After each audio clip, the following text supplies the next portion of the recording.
me, Larry Lepard, those kind of Bitcoiners, the people that are out there that have money, like they're looking to take us out. You need to know a little bit about the back history that I don't think I've talked about anywhere on any other podcast. Rick Halley is linked to the current administration is through Susie Watts. They both were working at Mercury PR, basically is the front man for propaganda for Big Pharma. Basically, who pays you?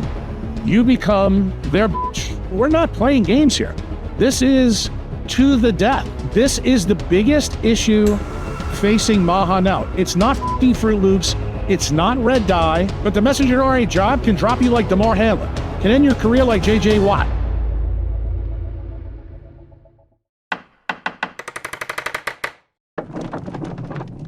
Dr. Jack Kruse, welcome back to the show. Thank you, sir, for having me. Well, thank you for being here. I mean, you're making a lot of noise around a topic that I wasn't well aware of. I'm not going to lie. I think I got duped by, or we'll find out if I actually got duped by the Meanses. Callie Means was coming in last year talking big about Maha, getting the food correct, basically telling the story of him being a lobbyist and understanding how corrupt the food system is. And we talked about it last time we were on 2 months ago. This sort of Maha movement has shifted towards focusing on preventative care, particularly in diet. And you were on the Danny Jones show late last year with Callie Means, sort of pressuring him to admit that the vaccine should be pulled off the market. And he did not bite and would not budge on that. And now his sister Casey has been appointed to Surgeon General. And this is something. Well, let me tell you a little bit about that, because you need to know a little bit about the back history that I don't think I've talked about anywhere on any other podcast. She was going to be named Surgeon General back then, just so you know that. I knew it. And I knew quite a bit of other things. So what was my goal?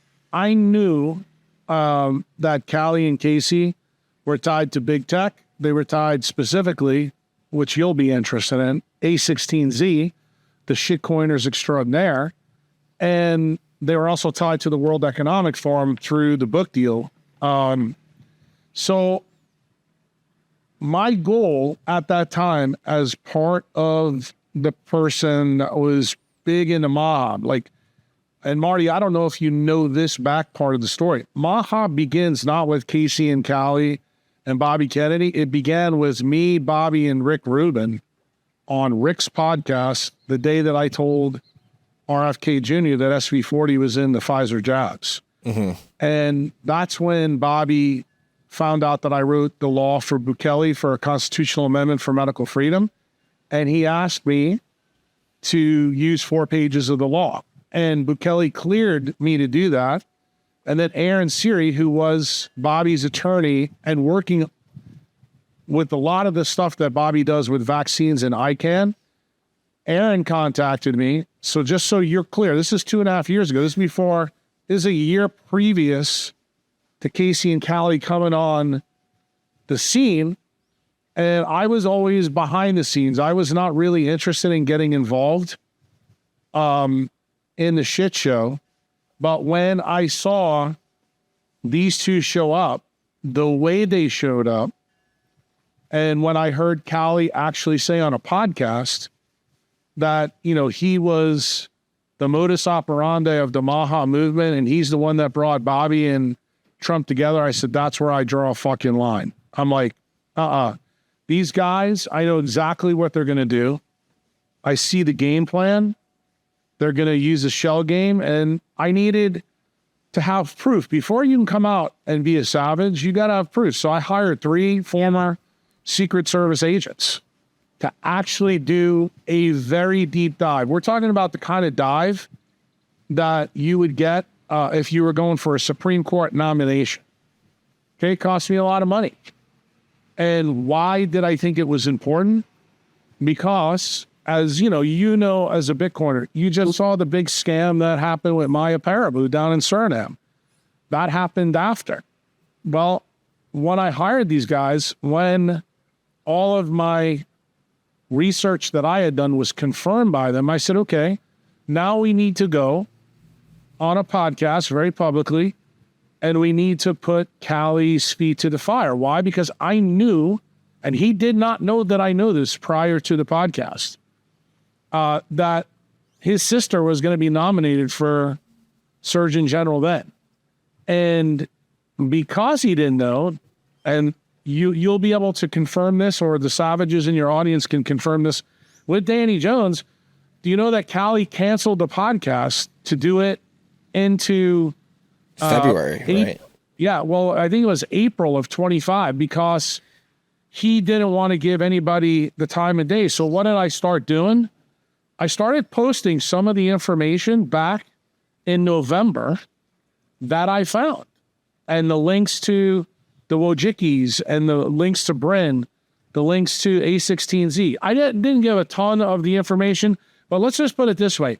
Enough to make Callie and Cassie scream a little bit that people in DC started to read all my tweets.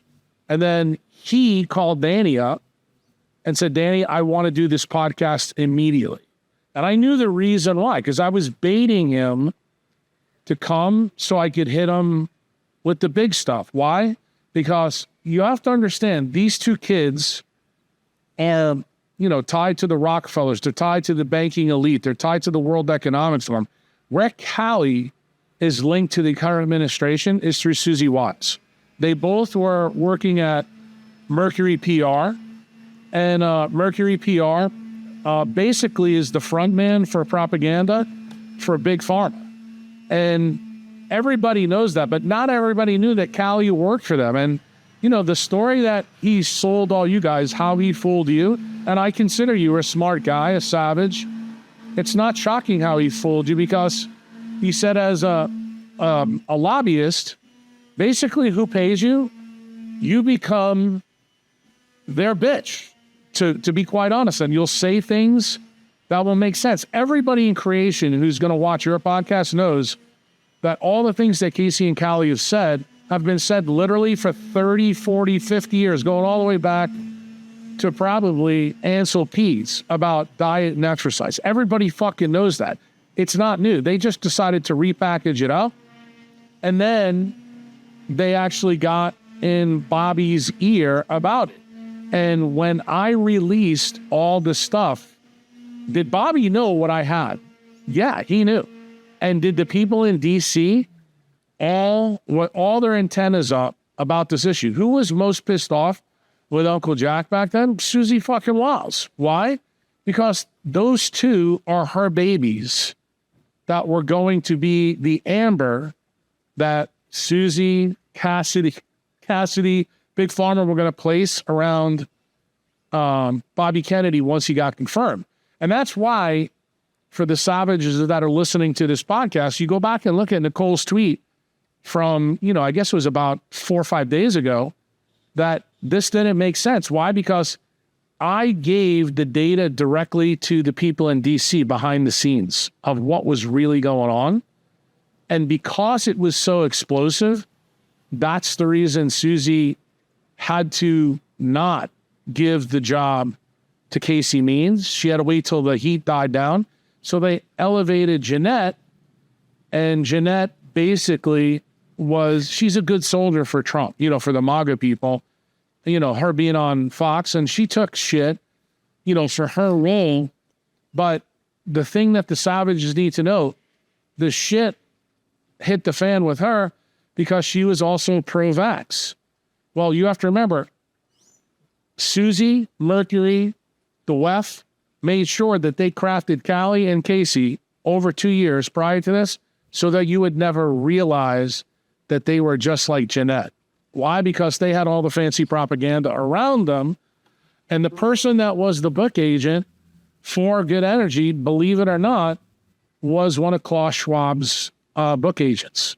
And that was one of the pieces of data that my researchers found. And I dropped that in on the podcast. The other big drop that I made that I think you would be interested in is the link between A16Z. I didn't say at that time all the stuff that we had. For example, the $57 million that Callie and Cassie got from A16Z, because if I would have given people that right off the bat, I wouldn't have been able to out Susie Wiles, to be quite frank with you. And I want people in MAGA, and I'm being very honest about this, I still support Donald Trump 100%. I don't support the pick of Susie Wiles because Susie Wiles, as the chief of staff, is the reason why Bobby Kennedy is a fly in amber. She's put everything around him to make sure to make his job extremely difficult. She's working in concert with guys like Bill Cassidy, which is why you saw in the confirmation hearing, Bill made Bobby, genuflect. And then they got the promise from Nicole not to say any shit about this whole shit show during the confirmation process, so Bobby would get in. Callie on that podcast also told you, the world, meaning Marty and your audience, that he would not seek a spot in Trump's, toe. But guess what? He's there now, isn't he? And when you saw that they pulled Jeanette's, nomination literally the day before her confirmation hearing, that to me totally outed Susie Wiles. And that's when I took my cape off and said, no, this is not going to fucking stand. And that's when I posted about Dr. Victory, who was called by Bobby the week before and offered the Surgeon General's job. And I knew, because Bobby offered it to her, who was behind elevating Casey Means. And why did all the things go down the way they went down on the Danny Jones podcast? Because Susie is a very shrewd lady. Well, guess what I did to her? I used Tom Cruise idea in Top Gun on her. I'm going to let her come closer before I fucking put a bullet right in her plan. And that's kind of what's happened now, because now Mary Talley Bowden, who I have to tell you is an absolute savage, Mary took all the information after the podcast and she went and did a really deep dive on the links between Casey and Callie, both TrueMed and Levels. And once that data came out, we just kept being really quiet about it until we knew that the switch would happen.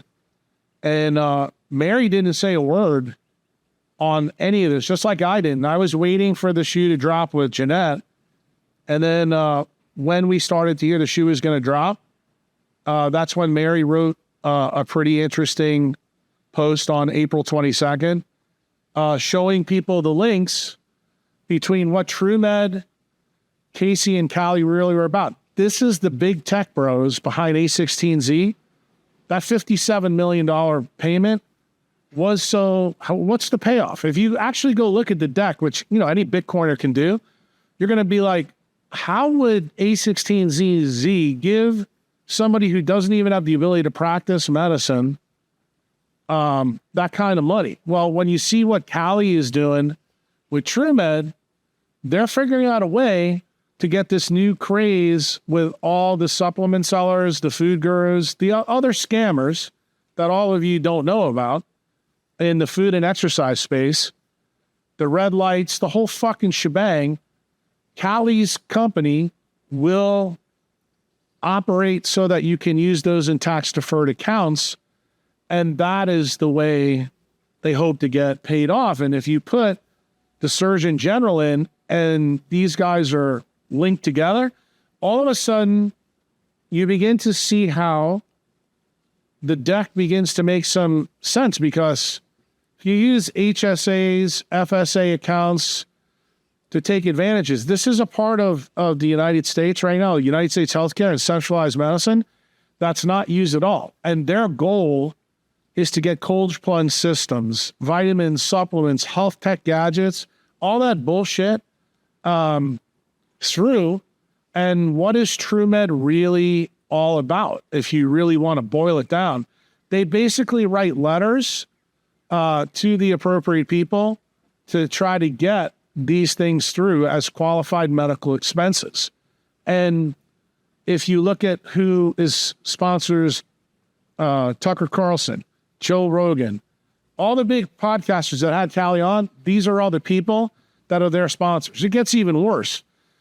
You probably have heard me say in multiple podcasts, Marty, that I was very concerned about doing, how I stepped into this space was the first podcast I did with Rick and Huberman on Rick's podcast. And I was concerned because Huberman, Dad, was a condensed matter physicist.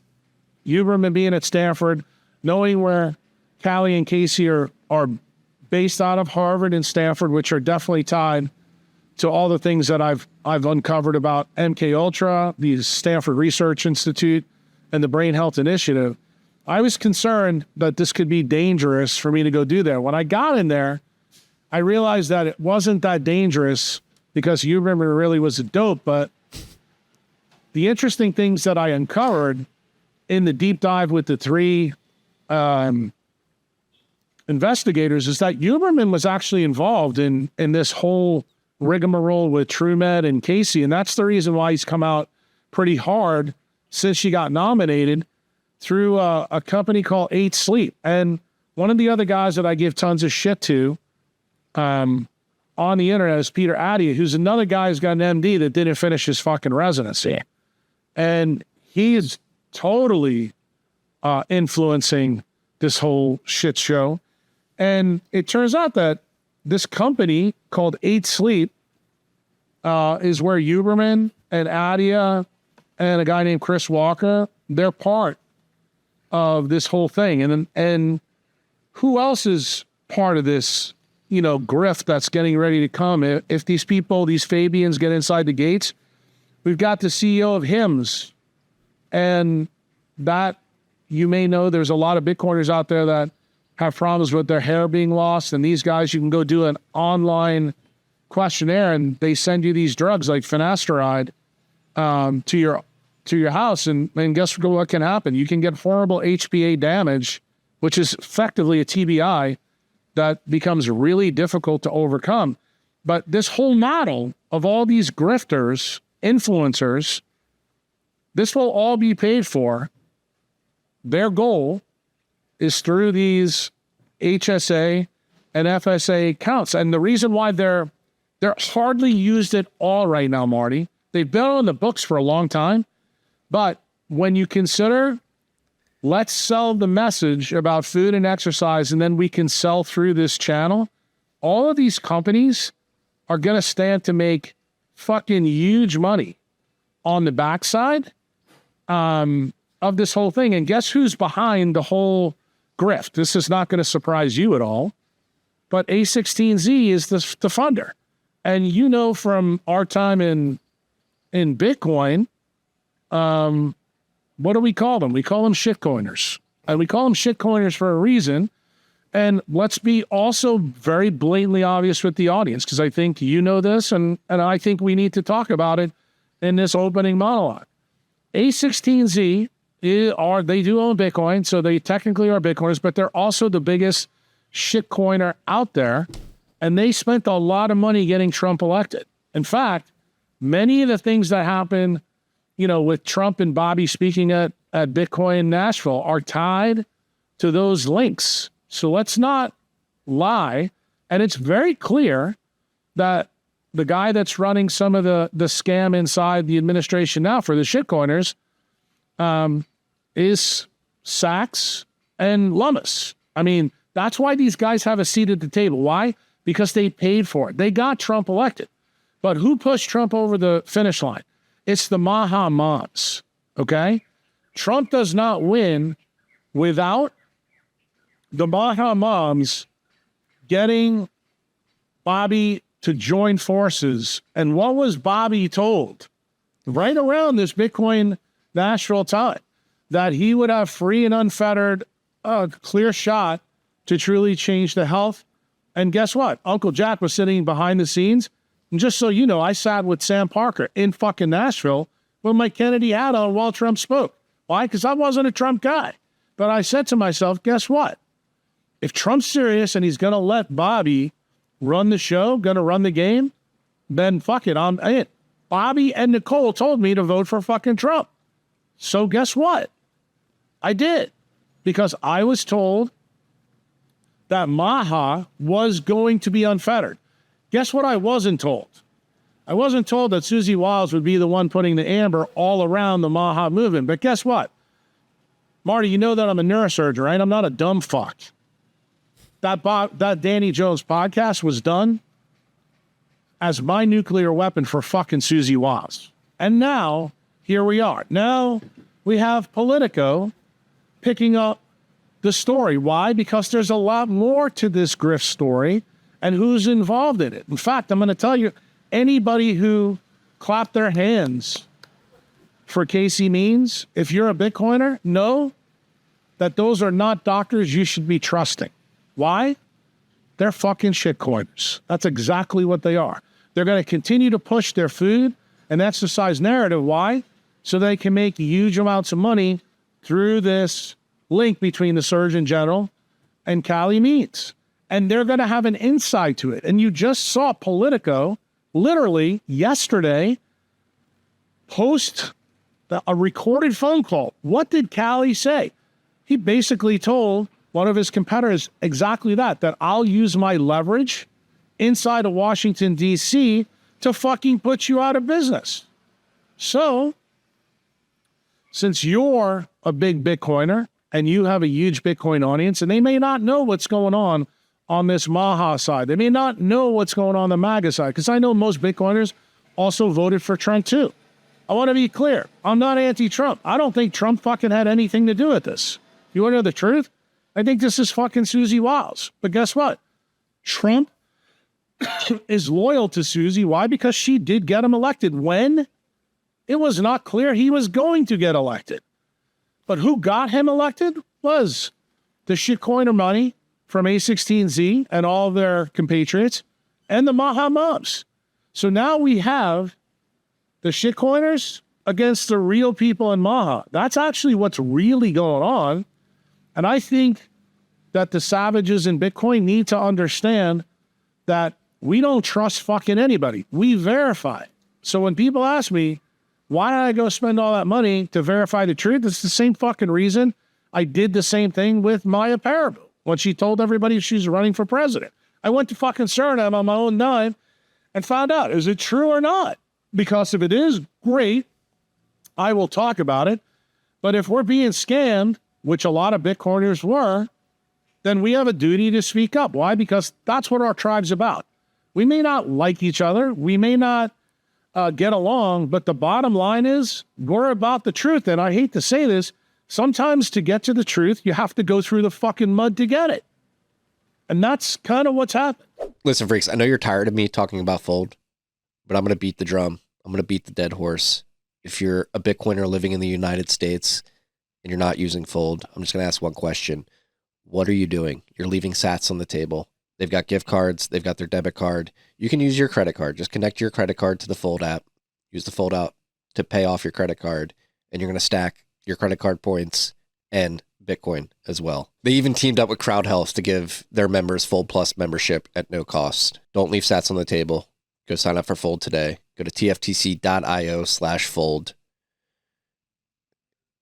There's nothing to lose except sats that you could have stacked. Sup, freaks? This rip of TFTC was brought to you by our good friends at Bitkey. Bitkey makes Bitcoin easy to use and hard to lose. It is a hardware wallet that natively embeds into a 2 or 3 multi-sig. You have one key on the hardware wallet, one key on your mobile device, and Block stores a key in the cloud for you. This is an incredible hardware device for your friends and family, or maybe yourself, who have Bitcoin on exchanges and have for a long time, but haven't taken the step to self-custody because they're worried about the complications of setting up a private public key pair, securing that seed phrase, setting up a PIN, setting up a passphrase. Again, Bitkey makes it easy to use, hard to lose. It's the easiest 0 to 1 step, your first step to self-custody. If you have friends and family on the exchanges who haven't moved it off, tell them to pick up a Bitkey. Go to bitkey.world, use the key TFTC20 at checkout for 20% off your order.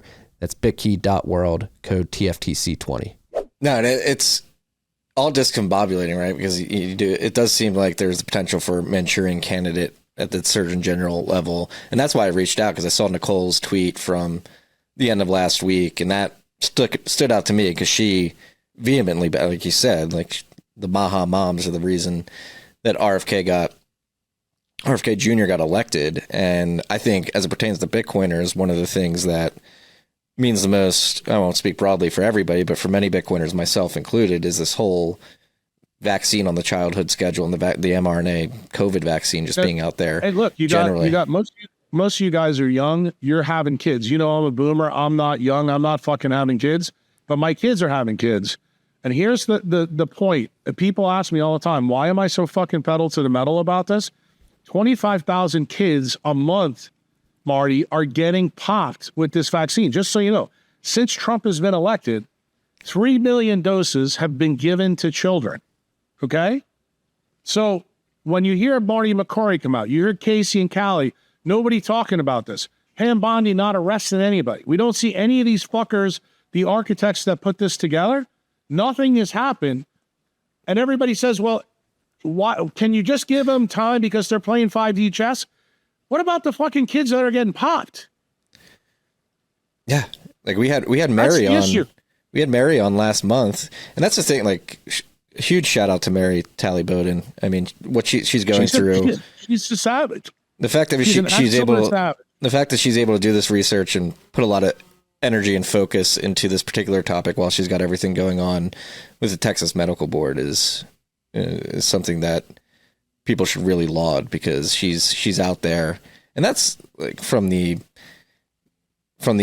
medical community, like seeing what's happened, that whole trial or hearing that she had a couple weeks ago was completely egregious. Yeah, she may lose her license over it. That's part of the reason why I came on with you last time. Instead of people sending fucking money to Maya Paraboo, how about let's bail out Mary? I mean, she's getting crushed. And the thing is, this is the doctor that is going to create the pediatricians for Marty Bent, for American Hovel, for John Ficori, for all the guys that are big in our space. You need those pediatricians. You don't need them popping your kids with 72 jabs through the first 6 years of your life. But realize those kids have to get a 3, 6, and 9-month COVID jab as part of the current schedule. As far as I'm concerned, Mary and I are the loudest two that are fucking furious about this. And we're going straight to the point. We're not playing games here. This is to the death. People need to understand that this is the biggest issue facing Maha now. It's not fucking Fruit Loops. It's not red dye. It's not the metabolic disease. It's going to take you 50 years to die from fucking Fruit Loops. Okay? It's going to take you 50 years to die from processed food. But the messenger RNA job can drop you like Damar Hamlin, can end your career like J.J. Watt, can end your career like all the footballers who've dropped dead on a soccer field. It can happen like that.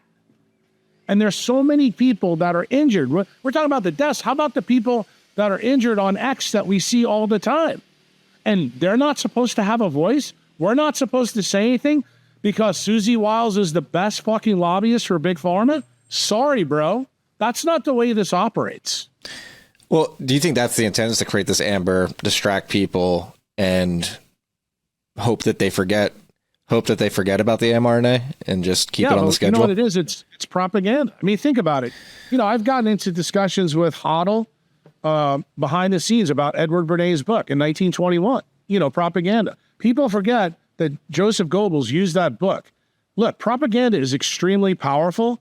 And when you have propaganda and it's also got a bully pulpit, which is what Susie's got now, she just uses Trump. We all know what Trump's focusing on is the money, the trade, the tariffs. He gives two shits about that, about Maha, and he said that as much in Nashville last year. He goes, look, I'm just going to turn this over to Bobby and let Bobby do what Bobby does, right?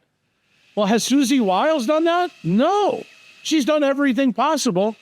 So I can't blame Trump, because Trump's doing probably the number one thing that I voted for him for, was really for the Bitcoin part of this. But am I serious that when Bobby took the knee, got out of the race, now I thought that he wouldn't be hampered?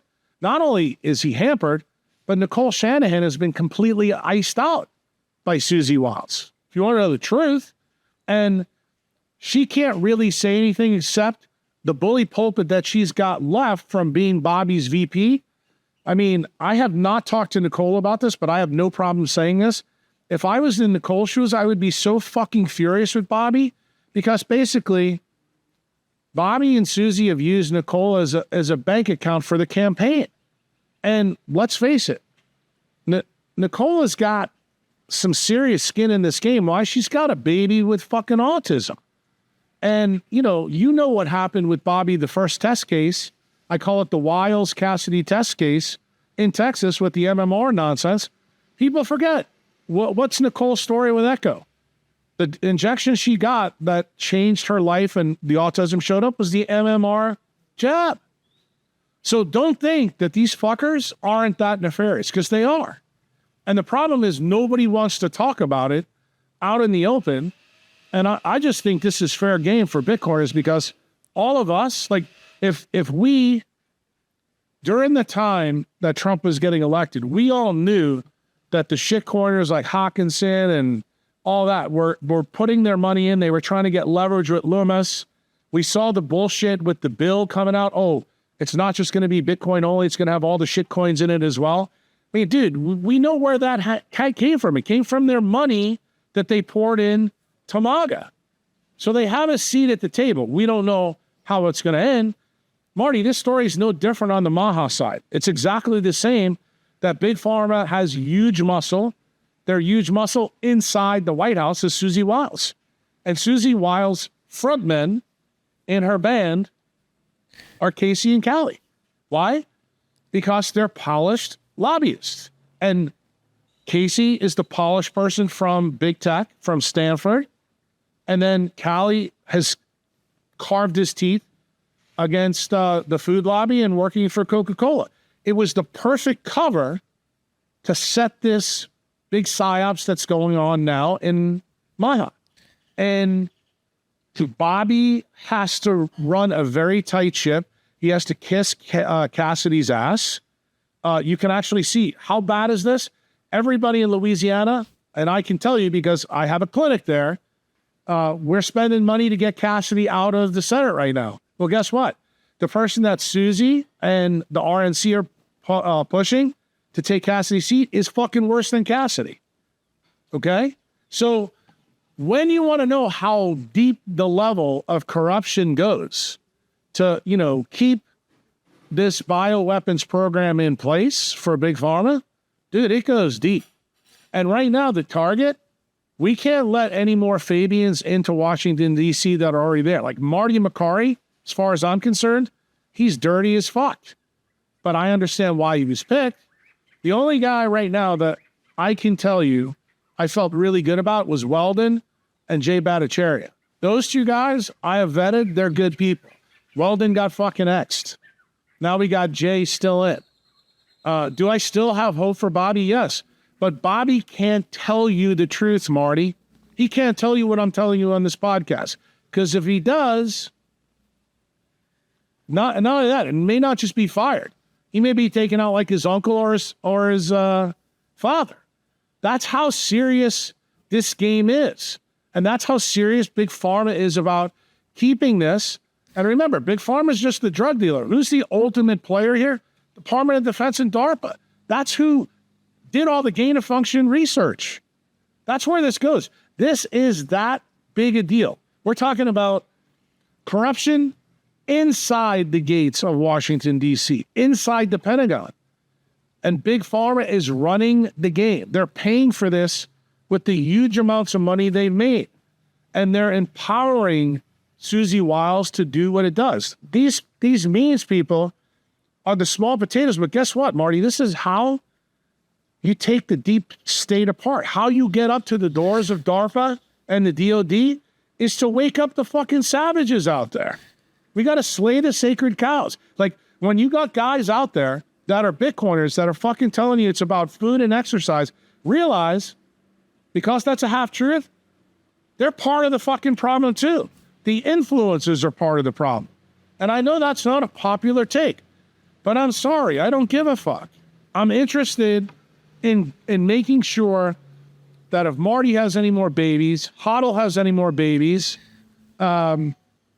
any of the Bitcoiners have any more babies, that you guys have pediatricians, that there's no middleman between you, so that they tell you the truth, that they're not incentivized by vaccine royalties to keep popping your kids. Why? Because eventually someday those kids may have to put their pitchforks down and pick up their muskets to fight the bastards that are inside of DC. And guess what? What kind of soldiers are they going to be when they're all loaded up with this bullshit that's in the jabs? That's how nefarious this problem is, bro. They actually can enucleate the Second Amendment. That's the reason why 25,000 kids a month is a big deal. Mm-hmm. And anybody who has an MD and says it's not a big deal, you are part of the problem. Bitcoin isn't just a balance sheet asset. It's the benchmark. On May 14th at 11 a.m. Central, Unchained and Strive are hosting a live online event. Every business will buy Bitcoin. The discussion will explore why capital allocation is being redefined through the Bitcoin lens, how performance looks different when measured in sound money, and why building a Bitcoin treasury is becoming a strategic imperative. RSVP at unchained.com/TFTC. That's unchained.com/TFTC. How narrow or wide is the window of opportunity to actually make the necessary first steps towards big change? Because it seems like, I think there's actually there's a silver lining here, because they're putting all their effort behind it means they're desperate. And I think public sentiment, reason why I'm having you back on so quickly after our last episode, is because I think we need to keep beating this drum, because I think public sentiment, the silent majority at least, is like, what are we doing here? And there could be this bamboozle. I agree with you. I think what you're doing is wise. Anything that we can all do together, what our expertise are is different in different places, but this is something that the American public has to get up. I mean, I will tell you, just in the last 2 or 3 days, I think there was over 2 million hits on Danny Jones' podcast that I did back in December. I would venture to say to you, in the last 2 days, there's been 2 million more hits, people watching it again going, holy shit, the story is right here. But the problem was it made no traction then, because guess what? That's before Trump's first 100 days. It's before you saw that 3 million doses of the COVID vaccine has been loaded up into children since that podcast. I want you to remember that. 3 million doses. So every day, every week, every month, that's why I'm giving you the metric. You know how we always say, TikTok next block? You know what the TikTok for the next block for COVID is? 25,000 kids a month. That's who we're putting into the sausage grinder. And I got to be honest with you, if it was one fucking kid, this thing should be pulled. I mean, think about previous history. You're too young to remember this, but me as an old boomer do. In the 70s, we pulled the swine flu vaccine for 7 complications. Think about that. And think about what they're doing now. They're telling you they don't give 2 fucks about us. Yeah, and the smoking gun there for me personally is the controversy over VAERS, which is like, we used this process for a while and it seemed to work, and was rough consensus that you would look at VAERS and see what's happening and then make a decision. And then all of a sudden with this particular mRNA vaccine, it's like, oh, VAERS isn't reliable. We can't rely on any of this. Well, even though it's not reliable, it underreports. Look at what it's already reported. It's way above every other vaccine that's been out there. And guess what? What have they done? 0. Absolutely 0. And look, I said I had Nico down here about 2 weeks ago. We did a podcast that hasn't gone live yet. So I'm going to say it to you. When you look at money, everybody understands time, inflation, and money. What we're talking about right now is time, inflation, and biology. We are killing people. We're harming them. If you are a nurse and took this job and you can't go to work, that means you can't make any money to support your family. That is time theft, okay? Not only that, it's also wealth theft. How can we expect people to buy Bitcoin who are no coiners if they can't go to work because they're vaccine injured? And it's the number one thing. Like, nobody, if you eat a case of fucking Fruit Loops right now, you can still go to work. But if you take 3 boosters of mRNA, pretty good fucking chance you ain't going to work ever. That's the key that people don't understand. And I'm not trying to tell people the food story is not important. It's important, but it's like fucking literally 20th on the list. Like, this is the elephant in the room. This needs to be dealt with yesterday. not tomorrow, yesterday. Why? Because we're actively subtracting time from people's bank accounts. And it's happening at the most vulnerable people that don't have a voice. Like, we always hear the story about no taxation without representation. Isn't that the same thing when you give a child 3 jabs at 3 months, 6 months, and 9 months? Who's speaking for the child? Nobody. The pediatricians are lining up to get their vaccine checks. I mean, you're a young guy. You know that Bitcoiners have struggled finding pediatricians to take care of your young kids. Well, every single Bitcoiner that watches this should be fucking furious about it. Why? I'm more mad than you guys, and I'm not the one with the kids. Why? Because I understand it. I understand what the time theft is. I'm absolutely beside myself that more Bitcoiners aren't like, fuck, dude, what did we just sign up for? I didn't realize this is going on. We may get our Bitcoin, but what good is it, Marty, if our kids are all developmentally delayed, neurologically damaged, can't think? What good is it then? Is there a net benefit here?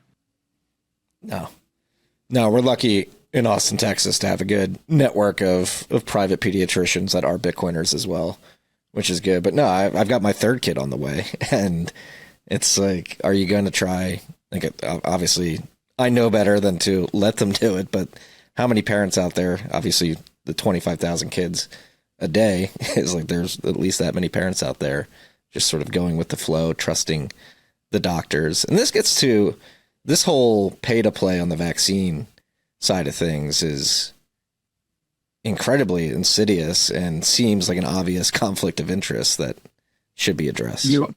I think Mary has done a beautiful job with that, through her own Substack. She's been a firecracker every time her and I, almost every podcast, this is what we talk about when we talk about the biology time theft. The problem is both of us, me and her, we're so frustrated with Americans out there that don't understand how big a deal this is. Like, everybody would be furious if we went into Iran and, 300,000 or 400,000 kids came back dead. Right now, the low end of that number is about 500,000 in the United States, up to 17 million. That's globally. So realize what we're saying. More people have been taken out from this jab in the United States than all the wars in the 20th and 21st century combined. And nobody's upset with that. In fact, I said on a couple of podcasts, it sounded hyperbolic, but I mean it literally and figuratively.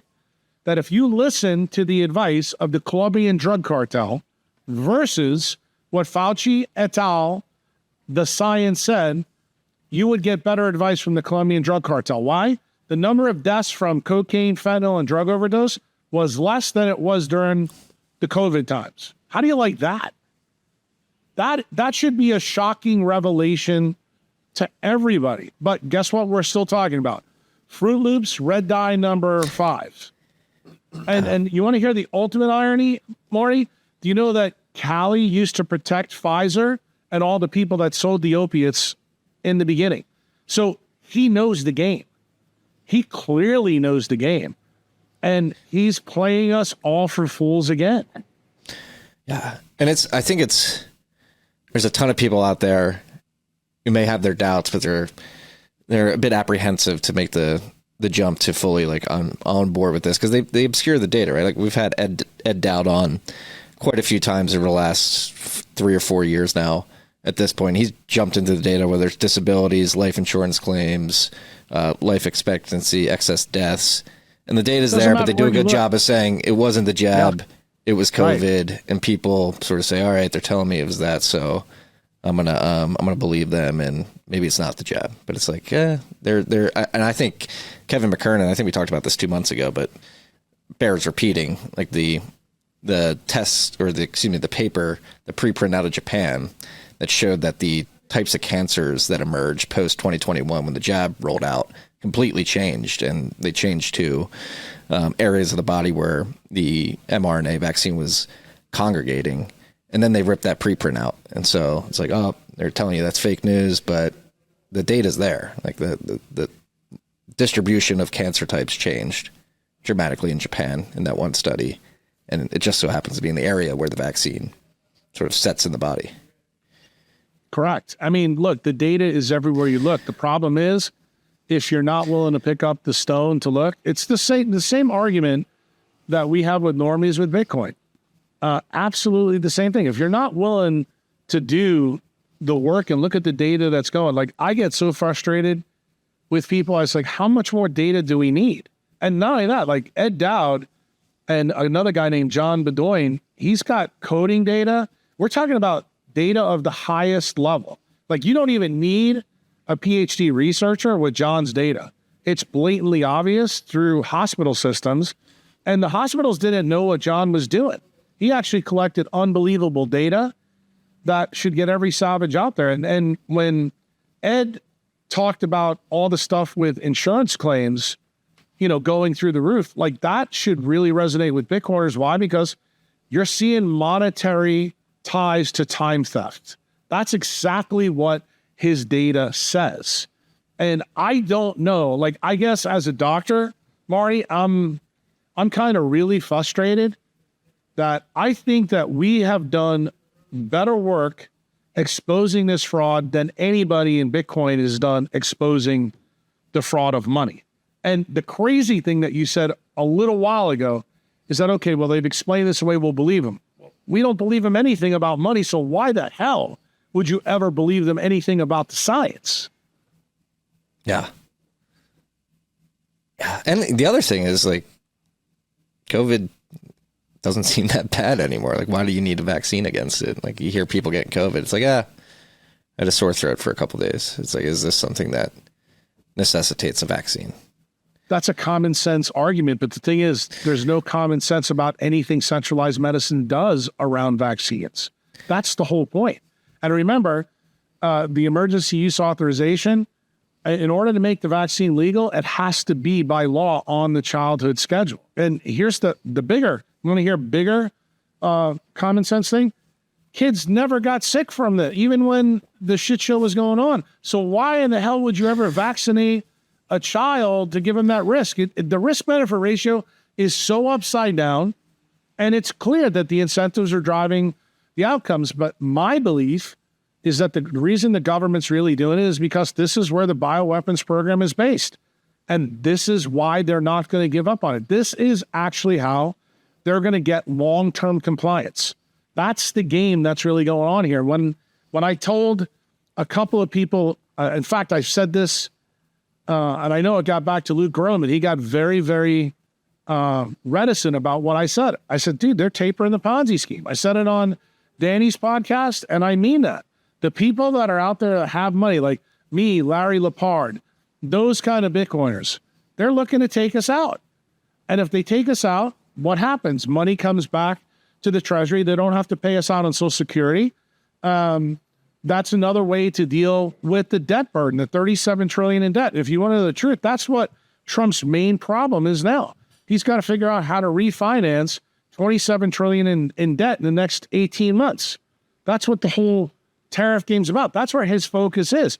His focus isn't on this Maha shit. It's not. And I know that. But at the same time, he needs to understand that the lady that got him in, and I understand why he's loyal to her, because without her, he doesn't get in. And I actually said on Twitter in the last week that if I was Trump, I would write Susie Wiles letters of recommendation because she's spectacular at her job. But what does that mean for Maha? Because she's so good at her job, that's why you need to understand how nefarious this is, what she's doing with Cassidy, with Callie Means, Casey Means, and all the other people in Big Pharma, because that link to Mercury PR, that link of her being the #1 lobbyist is off the chain. What is the plan with the bio? Like, what are we trying to foil here in terms of the long-term bioweapons plan moving forward? Like, it looks like the long-term bioweapons plan, it's Internet of Things in you. If they can get things injected in you, it's the Internet of Things in you, and ultimately that's the next level to what's going on. Right now, they can incapacitate you with the use of atoms and non-native EMF around you. Eventually, they've got the power with Space Force and Elon Musk to send the light frequencies to do the things they need to do. But now they need to get the RFID chips and the chips in you in ways that are novel. What's the whole story with Elon? That's what Neuralink is all about. It's how shall I say this? It's the good part of the utopian side of the story. What's the dystopian side? The dystopian side is if you can use either processed food, supplements, or vaccines to get those things into people, then you can remotely get them to do what you need them to do. And that's effectively what the long-range plan really is. And when you understand that level of control, like people think that this science is not well thought out and also experimentally done through DARPA, I got some bad news for you. Start following some of the people that follow me on Twitter. You'll find out just how far down the path that is. And who are the companies that are investing in that stuff? That's A16Z. All the big tech bros, Sergey Brin, Mark Zuckerberg, Elon Musk, all the guys that were in the PayPal mafia, Peter Thiel, some of those guys are Bitcoiners, just so you know that. And don't think that they haven't figured out, well, I don't need to get your seed phrases if I can control you. You'll be able to do what I want you to do. And that ultimately is the plan here. That's 20, 30 years down the road. So your compliance today is a big deal. And that's the reason why we've got to push hard to keep these people out of the mix. It's a real interesting conundrum that we have, because if you're too myopic, and I'll be the first one to tell you that some of the things that I said on some Bitcoin podcasts probably last year wasn't as wise, because I told everybody I was a single vote issue is Bitcoin for me and nothing else. But I was very big into this side of the story. And that's the reason why I was on Bobby's side and not Trump's side. And I know most of the Bitcoiners in Nashville, they were pissed off at me because I was wearing Kennedy's hat around Nashville. And I said, look, you guys don't understand that this is like a 51% attack that you guys don't see coming. It's something that Bitcoiners never actually think about. It's not part of their lexicon yet. But that play with the big tech bros, they're not our friends. And don't think they are. I don't give a shit if they YOLO all their money into Bitcoin like Sailor's doing. It's a problem.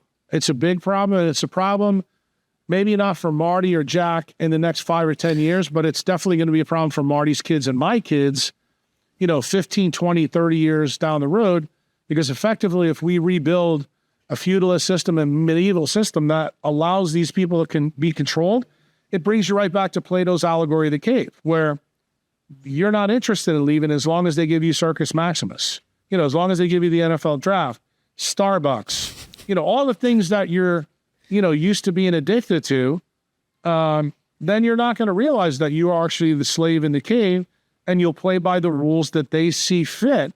In my lexicon, my vernacular, bro, that just rubs me the wrong way. Why? I grew up the first 6 decades of my life in a world that was really free. And I know that you guys always get on the boomers, but why a lot of boomers like me and Larry and probably Foss fucking pissed off about this? Because, dude, we lived most of our life, and you guys keep going this tech route, kissing the tech ass. You don't realize there's a nefarious side to tech. And if you guys don't realize it, you're going to walk right into the cave. And that thing that Plato wrote 2,500 years ago, you're going to realize that sometimes old people, the wisdom they have, you better incorporate it into your business plan. And I'm going to tell you, you can make fun of all the boomers you want, but we've dealt with these assholes longer than you cats have. We know how nefarious they can be on the monetary side. So now they're ramping their game up huge on the biologic side. Why? Because that it affects everybody, in the United States and effectively everybody in the world. Yeah. And on the biologic side too, what's particularly scary is it's all encompassing. It's not only the childhood schedule and the fact that the mRNA vaccines are still out there for human consumption, but they're attacking the food system too. Like we've had Dr. Brooke Miller, we've had Texas Slim and many other farmers on the show who are raising alarm bells like, hey, they're trying to put this in the food. And so even if you do a good job of avoiding it in your own body, like they're going to put it in the food that you're going to eat eventually, unless Correct. you have any way they can get it, they're going to get it into you. And that's the modus operandi that I hope. And I know you've done a really good job. I have to give you credit as one of the Bitcoiners that you've actually had your eyes wide open. You don't have the myopia that some others have. And that's good. But bro, we got to get this message out to everybody, because this is a long-term serious attack on sovereignty, because it's affecting time sovereignty, biological sovereignty. And if you understand, Bitcoin isn't your most valuable asset, time is. And if they're stealing your time away, what good is your Bitcoin? Effectively, then you become Steve Jobs, Paul Allen, and Hal Finney. What good is it having billions of dollars if you have no life? And I get really kind of emotional when I think about the kids that are getting popped now. They're having time taken away from them. And look, we spend all this time with, Unchained Capital and Parker Lewis trying to get multi-sigs and do our trusts and all that shit. What good is it if your kids are all handicapped and they can't do anything, and you're going to have somebody take care of them? Will there be somebody 30, 40 years from now that are capable of taking care of them? I don't know. Why? Because if you truly understand what this jab does, it takes your ability to think away. That's what long COVID is. It's cognitive AIDS. It changes the oxidation state of heme proteins in your body, meaning that you can't carry oxygen well to your brain. Remember, your brain, as a human, gets 20% of your cardiac output. So if they can control how much oxygen gets to your key organ, they control the way you think. When I said it to Danny on the first podcast, that's the one before Cali Means, even he didn't get it as a young guy. He's 37 years old. I'm like, bro, they did this through light. And you don't realize that now is going to be used at scale. The next part of the Internet Things of equation is, okay, now we got to get the smallest nanoscopic, attoscopic, femtoscopic chips in you that'll work. And how do they start it? Oh, well, in Sweden, we're just going to put this little chip underneath you, and you can use your Apple Pay and all your credit cards. You won't need that. In other words, they always sell you the utopian story first. You never see what's coming on the back end. And right now, with COVID, I think everybody's getting to see the back end. And this will be the first of many. I'm not going to be here probably in 30 years. But I think your kids and most of the Bitcoiners listening to this, their kids are going to be around. And some of you guys with Bitcoin, you may be so fucking sick, you won't even have a doctor to go to see in the United States because they won't have a clue about how to do it. Why? Because the things to fix people with these problems is going to be taken out of the curriculums by the people that control that. Who are those? That's Big Pharma. That's who makes the curriculums of all medical schools, all dental schools, physical therapy schools, like you name it. They got the whole casino. And you guys don't really understand that when you own the casino, even though you may have the golden caduceus chip, that's still not good enough. And so in your mind, what's the lowest hanging fruit of areas to focus on for people who want to push back against this? Is it focusing on gain of function research, really focusing on the childhood schedule and getting that off so they don't have the ability to have immunity from a legal perspective? Well, short term for me, I've made a business plan. What my focus is short term, medium term, and long term. So I've told several of the Bitcoiners that have been with me, I think when you're going to sell your Bitcoin to buy something, I think that it has to be something that puts time in your bank account. So, for example, if you can buy your Citadel so that you control your game, you control your food, your water, anything that's coming above you, to me, that's a wise purchase. Short term, the kids have to be saved. Why? Because without the kids, the future is limited. We cannot let the technocrats, the bankers, because what's the ultimate fight that's going on now in DC? For those Bitcoiners who don't really see this yet, the Rothschilds and Rockefellers are being taken out by the technocrats. That's really the battle that's going on in Washington, D.C. And it turns out the technocrats have better control mechanisms than the bankers did. The bankers won't go down without a fight, But I got news to you. They are way behind the times. Their control mechanism was through the CBDC, and they're beginning to realize that the CBDC, even though the BIS is behind it, likely is not going to work everywhere, especially in the United States. It'll work in Canada. It'll work in Australia. It'll work in Europe. But even there, the savages that are in Europe, like in Czech Republic, that used to be communists, they're not going to sign up for vaccine passports. They're not going to sign up for that. Why? Because they used to be USSR satellites. They know what centralization and communism is all about. So the people that were in formative places like that, they're not going to play ball with those people. And these people are going to continue to make your life miserable. If you want to know why the people from Africa are running wild in Northern Europe, it's by design. They want to make your life miserable so that you opt for things they want you to opt for. That's exactly the game plan. And I think that the citadel idea, where you're putting time back in your family's life, do I think all of us together need to begin to form our own country? Like, I believe that the United States in the future, Marty, is going to be Bitcoiners that are all over the globe. But what do? We trade with each other. We make sure that we have enough to make it by. Ultimately, we're the Bitcoin preppers. If you want to use a term that everybody will understand, where we'll trade gas, we'll own gas stations, we'll own farms, we'll own raw produce, we'll own distribution companies that actually go between Texas, El Salvador, and Czech Republic. Like, that's how I envision the future, probably 20, 30, 40 years from now. And do I believe that the normies that are going to play with the ideas of Besant, Trump, and Ludnick, they're going to come to Bitcoin late. They're going to think that Bitcoin's going to save them. But if they're not plugged in on all these parts, those are the people that will die before they should die. They'll never make it to 80. They may make it to 40, 50, 60, but in the 40, 50, 60 range, they're going to have huge amounts of disease. They're going to rely on doctors that don't know how to fix them, and they'll be taken out quicker. What will that do? That will help the Ponzi and taper it for the people in D.C. Ultimately, that's not good for those people's time. It's certainly not good for their kids' time, because when you have a sick parent, you feel compelled to try to help them out. Well, believe it or not, the smart answer in this kind of situation is your parents made a bad decision by not getting in Bitcoin and not doing decentralized medicine early. You got to cut the anchor.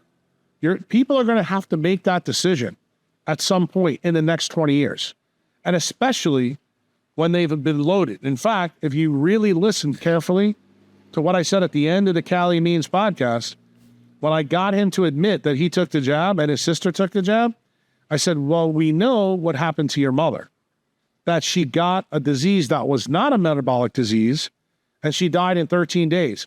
I said, if you know anything about transgenerational epigenetics, do you know what the biophysics says? The same diseases that your mom got at 70, you're going to get at 40 and 50. That's actually, nature will take care of these people. They are so nefarious, they don't even realize when they got high on their own bag, it caused their demise. And if you remember listening to that podcast, the reason I'm making this point to you, I brought up Susan Wojcicki. She died of adenocarcinoma, a smoking cancer. She doesn't smoke, but she mandated, she was part of, Sergey Brin and all the guys that are into the Internet of Things. Those are all A16Z's guys. Susan Wojcicki, that went way under the radar for one of the biggest censors on the internet during COVID. Like, we got demonetized, we got taken off, put in timeout for weeks at a time for talking about ivermectin and having skeptical conversations about the jab when it was being rolled out. And it was a turbo cancer, right? No, it was a turbo cancer. But the interesting thing is she didn't get taken out like Callie's mom, but she got taken out with a cancer because where it showed up was in a favorable place. I think she lived maybe 12, 14 months. But she kept it on the down low. They kept her death certificate off the California boards. Everybody asked the question, like everybody who's smart, when we found out it was adenocarcinoma, all doctors know that adenocarcinoma links to cigarette smoking. She's not a smoker. But she lived in California. She was a tech abuser. she was a former Google founder. People forget that, Nicole used to be married to Sergey Brin. And there's a lot of, let's put it this way, information. The people that they used to hang out with, the people that were taking care of her son, who died 4 months before her, was actually in the Berkeley Library, actually studying things that his mom did, and found out that his mom was involved in this. There's pretty good evidence, if it would ever get uncovered, that this kid was putting things together. The problem is that's all been whitewashed from Berkeley's library. That's where he was doing his homework, but we don't know anything else because the family is, put it on lockdown, and for obvious reasons.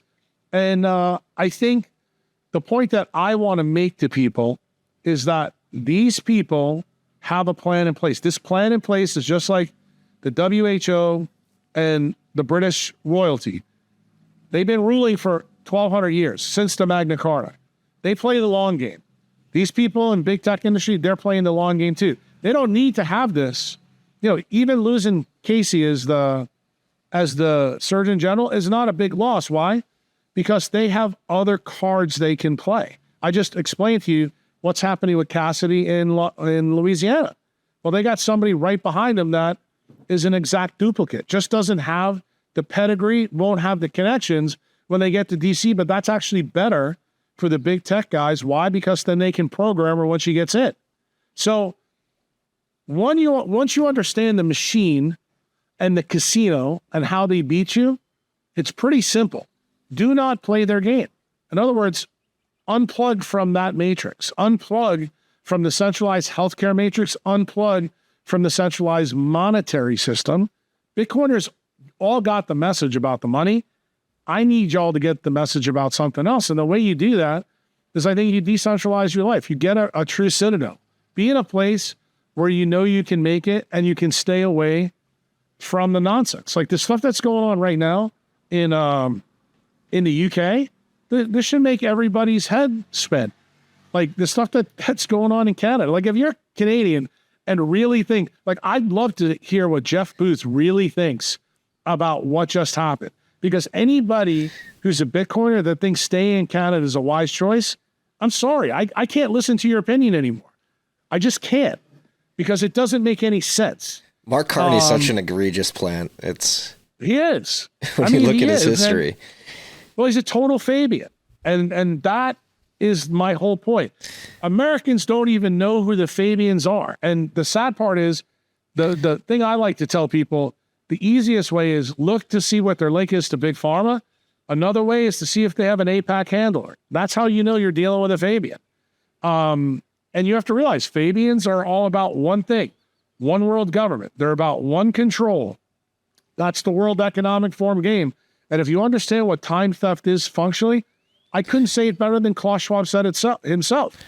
You'll own nothing and be happy about it. That's really what fiat money and CBDC is about, but it's also about what the jabs are about. That's exactly the same thing. It's the Internet of Things. If they can make you part of their matrix, they've got you. Yeah. And I really want to dive into the point that you made. They play long games, centuries long games. And I do think there's, and myself included to a certain degree, like post-COVID seemed to be an awakening. Maha movement before it got corrupted had some strong momentum and people thought we were winning. And we certainly have had many wins over the last couple of years, but this is an ongoing. Not big enough to make an impact on your time. Just remember, Marty, since COVID, if you live in a city, you die sooner than you ever. This is the first time it's ever happened. Just realize that. Like, you remember how you said about Ed, he showed all these tremendous changes. We are seeing long-term health chain trends flip. Like, if you live in certain places, like you live at high latitude and you took the jab, this is a fucking death sentence for you. It's not a good situation. And people don't know this. They don't understand that population centers where people are at, they're going to be really, really bad places to be. Why is generally that? Shedding or something? No, because of what I told you before, the Internet of Things, what does it use? uses wireless radiation to connect to those RFID chips in you. So right now they're putting it all around you. Eventually it's going to be like, if you live in the West, if you're west of the Mississippi, Elon Musk has already got you. Okay. That's the reason why they're trying to cut trees down east of the Mississippi, because the control system is up above. That's the ultimate game plan. So you know this as a Bitcoiner that's doing your Citadel. Make sure that your Citadel is surrounded by 100, 150 foot tall trees, and then make sure that, like on my roof, you'll see it when you see Nico's podcast, because we did the podcast from my roof. My roof is made out of grass.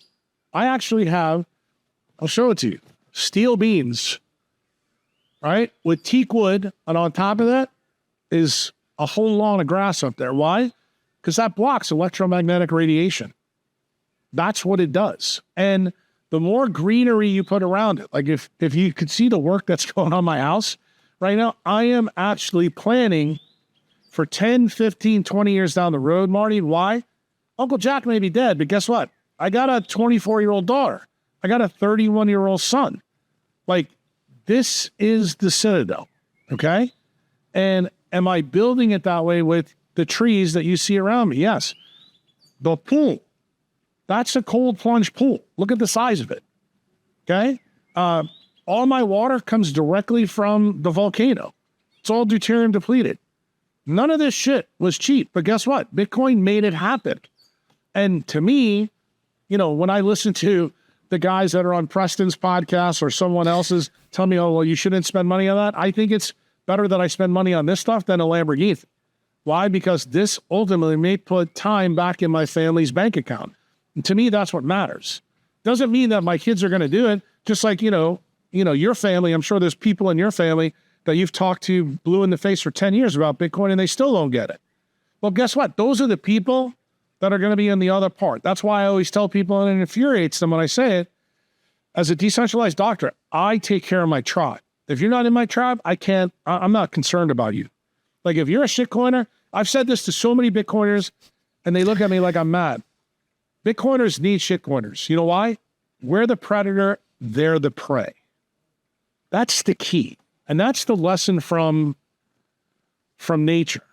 And I don't expect everybody to YOLO in 99%. No, that's not how I see the world headed. I do believe the guys in the one world government are going to be able to control a lot of people in the world. But Marty, they're not going to be able to control you or me. Why? Because we're hip to the game. And what are we doing? We're putting things in place that 10 years, 20 years, 30 years, 40 years, we got a plan. And you know what? We can only do the best. Like there's no absolute truth. The truth is an approximation of the best data and what we believe today. And what I believe today is that everybody who's a Bitcoiner should be focusing in on time. If you focus in on time, you'll always make the right choice with Bitcoin. Okay? Why? Because they're indelibly linked, but linked in a different way. And when you understand that your biologic time is the key to everything in your own business plan, in your will, in your children, in your family life, if you're fortunate and you have an excess because you were wise in 2010, 2011, 2013 to buy that extra Bitcoin, you're going to be able to pick the normies out that are drowning in the Fabian soup. Those are going to be the A16Z flood that's going to drown millions of people. Or the BIS. Whomever wins the battle that's going on right now between the bankers and the technocrats, I just want everybody to be ready for the battle, because the battle isn't just about the Federal Reserve. It's not about just Jerome Powell. Just remember, the people who we're considering our friends now, they're frenemies. They'll be our future enemies down the road, and you need to be mindful of that. That's my point. I just want that awareness out there so that, 20, 30 years ago when I'm dead and you're still doing the podcast, you're going to say, bro, put this on and look what Jack said. He's warned us. Why? Marty, I'm going to tell you a story about the tree behind me. I get the benefit of that tree, but some bastard put that tree in a long time ago. He had no idea of what that benefit would be. I'm telling you, that's what this podcast is. When you said to me, what can we do? We have to get people to be first principle thinkers. That's decentralized thinkers. People where we use the known to understand the unknown. And right now, there's a lot of unknowns around money and about our health. And if you stick to what we know and you keep executing that 1% every day, you will be a savage in the future. That I can promise you. That's my tribe.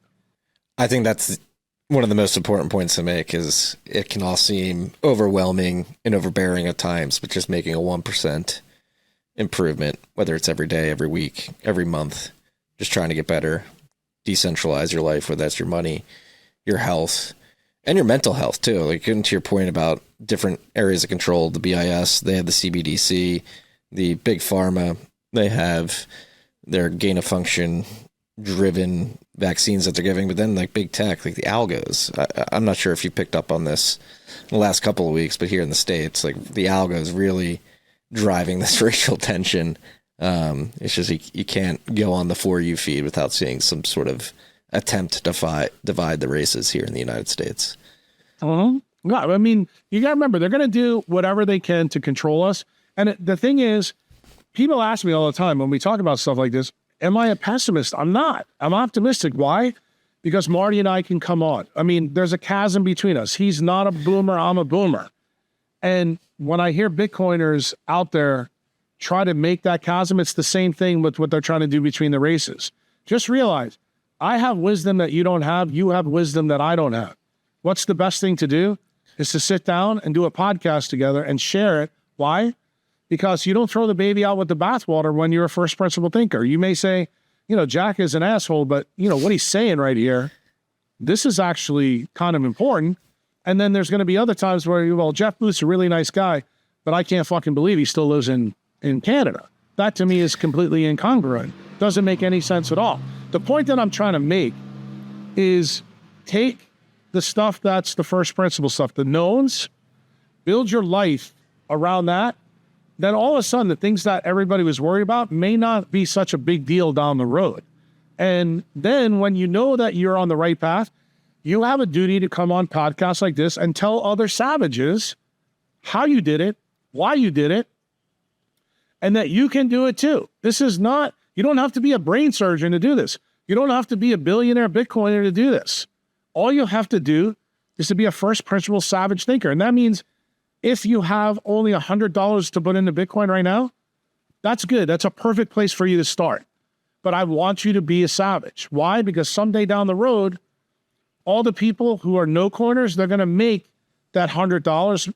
They're going to make you very wealthy. And that's going to give you enough money to build a citadel so that you can protect the people that you care about. That's what can happen. That's what happened in the United States in 1796, in 1820. Everybody was poor, but guess what? Look at us now.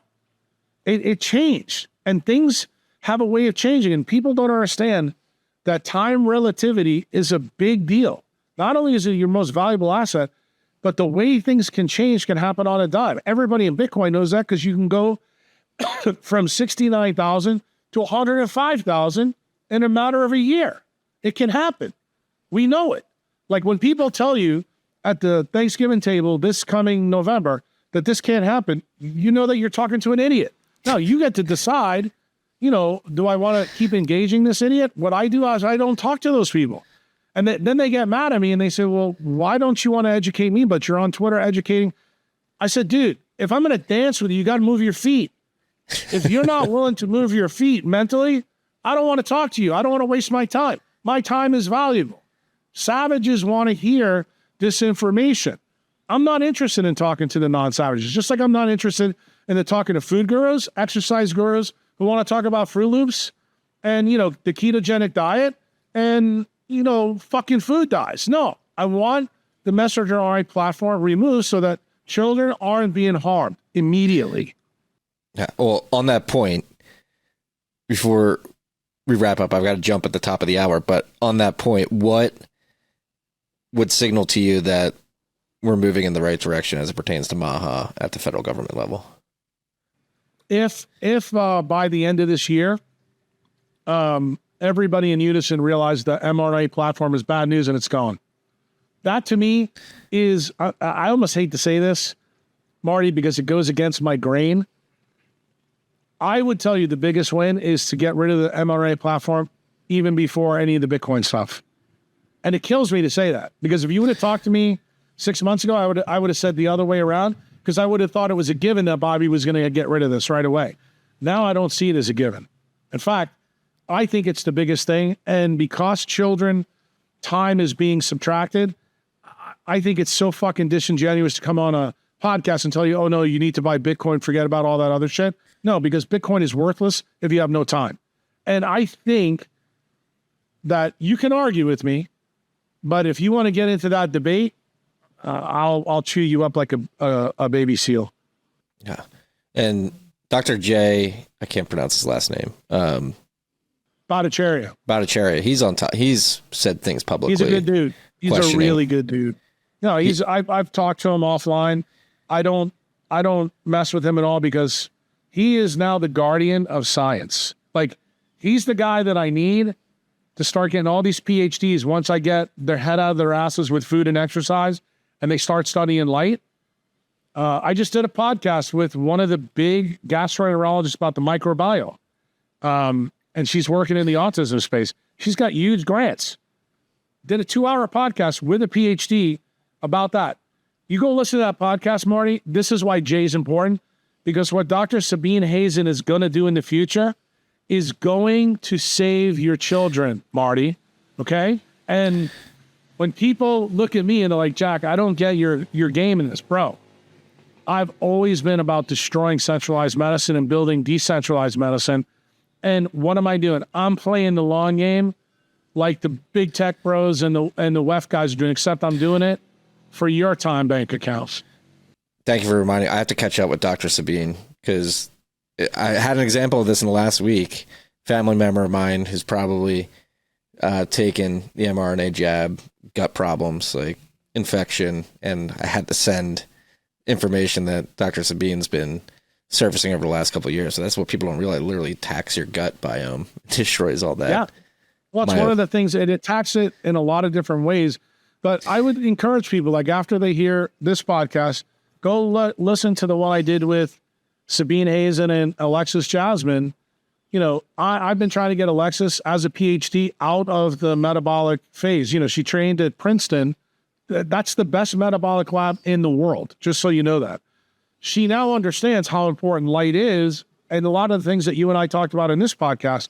So guess what? If I can transfer the wealth of knowledge in my head to Alexis, and then it goes into Sabine, and she can help Marty's family, bro, that's a win. No matter which way you slice it, it's a win. And when people say that we can't help others remotely or wirelessly, I just showed you how it can happen. It can happen. And I think as long as we keep doing those things, because, you know, I took an oath, even though I don't like the people that complied, I don't like the Peter McCormicks of the world for taking the jab, I still took a duty to help those people. Those people are hurting now. They're sick. And I'm still working on behalf of them, even though I'm pissed off with them because they made my job harder to fight against the machine. These people are hurt. What are we going to do? We're just going to let them fucking die? No, we can't do that. We've got to do what we can do. And keeping people like Callie and Casey out of the government is one of those steps. Why? Because if we let them in, those people that are sick will never get better. They will die. Yeah. No, to your point too, like, we have a really good private practice doctor here, and we've got to move closer to family later this year, but we're gonna stay on telemed because we trust the doctor, and it's pretty simple. You do not need to meet in person. And maybe isn't that the same thing I said between us about Bitcoiners? We can do this. We can get on a podcast, and technically, we are in the same country. It's called Bitcoin country. We're not defined by borders, my friend. We're defined by ideas because we're decentralized first principle thinkers. That's the game. Yeah. Thank you for making noise. I know you said it. A lot of people think you're an asshole, think you're bombastic, but I do think it's extremely important. And this whole Surgeon General thing, especially after your interview on Danny Jones with Callie, it's like, why do you refuse to talk about the elephant in the room? Like, if you're not willing to talk about the elephant in the room, I can't trust you. I'm sorry. Correct. It's no doubt. I just hope Bitcoiners get a little bit more vocal about this and realize that we have to trim the scammers and the grifters no matter where we see them. Why? Because effectively they're time bandits, and we just can't stand for that. And I think when you realize it's not just about you and me, it's about your kids, the future. Just play the long game, because Bitcoin is playing the long game. It's not a short time preference. It's the same thing. And that message, I'm going to keep resonating, whether people like it or not. I'm going to do it in ways that's going to make you think that you're in the Army and you're going through a drill sergeant, or you're going through an M&M conference like doctors do when they're in neurosurgery. That's exactly how I run my Twitter feed. I treat you like a junior level resident, and I'm not going to tolerate your fucking mistakes. Why? Because people's lives are at risk. That's the truth. That's the time issue that I care about. That's why I took that oath. That oath means something to me, still means something to me. And I'm furious it doesn't mean that to all these employed doctors. It seems like it's losing meaning to many of the employed doctors across the country, which is very that's sad. what happens in the middleman. You know, when you're not working for the patient anymore, you're working for a boss, and a boss can tell you what to do. Look, I don't even think a lot of Bitcoiners understand that over 95% of doctors now are employed by somebody else. They're not even working for you. They're working for HCA. And they're working for Susie Wiles. So whatever Susie Wiles says, guess what? You're going to have to do. I mean, if you don't believe me, look at what poor Mary's going through. She's not even an employed doctor, and they're still going after her. Why? Because the hospital reported her for trying to save someone's life. In your state, Marty, that's the crazy part. It's absolutely psychotic. And you know, this brings up probably the last point before you got to go. I want people to understand, like, because I just went through this with a Bitcoiner where I had to admonish him. Like, you ask for our help, you realize if we try to give you help on the internet, they could take our license away for that. They're doing that to Mary right now. So if you want help, realize the way to do the help is going to be offline, not online, okay? Because you guys put us at risk. So do you want to take out the doctors that are working on your behalf?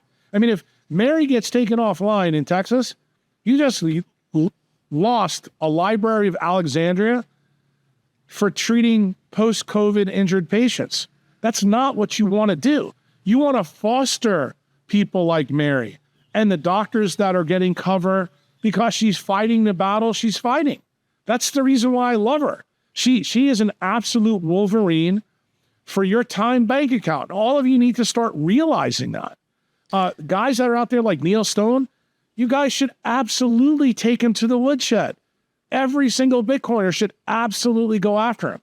Make him get off Twitter. I mean, they did the same thing to us. Remember the reverse of this. Mm-hmm. They would have let me and Mary talk. Well, now it's time to turn the tables. Let's make their life miserable. Why? Because the truth is on our side. Because time is on our side. It's as simple as that. Yeah. Now, let's use this opportunity. Call to action. Vocally support Mary and what she's doing. It seems like the Texas Medical Board is dead set on sending a message saying don't do what she was doing, which is talking Correct. Publicly and freely, which is insane in the United States. The fact that doctors can't have... They're warning every single doctor in Texas that fuck with us and we'll do the same thing to you. So I'm just telling you, every savage in Texas who listens to this, and hopefully, Marty, you send this to a lot of the people who are Bitcoiners in Austin. I'm going to be honest with you. I've been stunned that nobody in Texas has actually stepped up to the plate to fight against, because you guys all live there. I just don't get it. I'm furious about it. If I can tell you, if I lived in Texas, it'd be on like Donkey Kong. Yeah. I'll make some more noise about it. We got to have Mary back on. She's a really, I mean, I'm proud to call her a colleague. Yeah. And she's just an incredibly gentle, I only had an hour-long conversation with her, but incredibly gentle, seems very humble, and earnestly trying to do her job. And you can tell, at least I could, from speaking with her, that she does have the patient's best interest at heart, which is what you want. That's what patients need, especially if you're a Bitcoiner. Yeah. She's trying to make your life better. So I think we need to make her life better. Yeah. This battle for her, they're trying to take away something that she's worked for her whole life over saving a patient's life, if you can believe that. With ivermectin, which is a miracle drug, or it was a miracle drug before COVID. It's just stunning to me. It really is. Yeah, it really is. Well, we'll keep on this beat. Hopefully we win the war. Hopefully this gets out there. We're listening. Don't fall prey to the propaganda. The elephant in the room isn't being addressed. It needs to be addressed, and don't relent until it is. It's a great message to end on. All right. Peace and love, freaks. Freaks, thank you for listening to the show. I hope you liked it. If you did like it, please make sure you subscribe, rate, review the show. It helps us out a lot. And also, if you like these conversations, I've come to realize that many people listen to the podcast. They don't know we have another sort of layer of this media company. We have the newsletter, the Bitcoin Brief. Go to tfttc.io. Make sure you subscribe there. A lot of the topics that are discussed on this podcast, I write about 5 days a week in the newsletter. We also have the TFTC Elite tier. If you sign up for that, become a member. We have a private Discord server for the elite freaks out there where we're dropping ad-free versions of this show and having discussions about everything we talk about a day early. Logan wanted me to make sure if you want to get the show a day early, become a TFTC Elite member. You will get that. We have our Discord server. Right now it's conversation between myself and TFTC Elite tier members, but we're going to expand that. We'll probably do closed Q&As with people in the industry. I may be doing Macro Mondays. So join us. Go to tfttc.io. Subscribe. Find the button in the top right corner of the website. Become a TFTC Elite member. Thank you for joining us. Okay.